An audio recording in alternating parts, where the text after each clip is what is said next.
Hi everyone, in front of me I've got Samsung Galaxy S23 and let me share with you how to show battery percentage on the status bar in this device.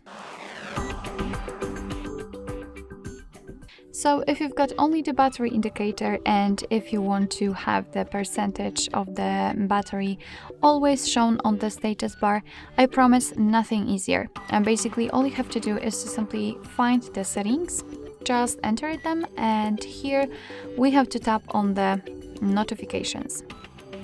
Now let's tap on advanced settings, and as you can see on the second position we've got the show battery percentage option, which is of course in my case turned on, but if you've got only the battery indicator then it is turned off. If you want to turn it on, just tap on it, and as you can see the exact percentage of the usage of the battery will be immediately applied to the status bar.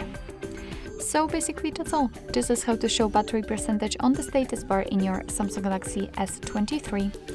Thank you so much for watching. I hope that this video was helpful, and if it was, please hit the subscribe button and leave the thumbs up.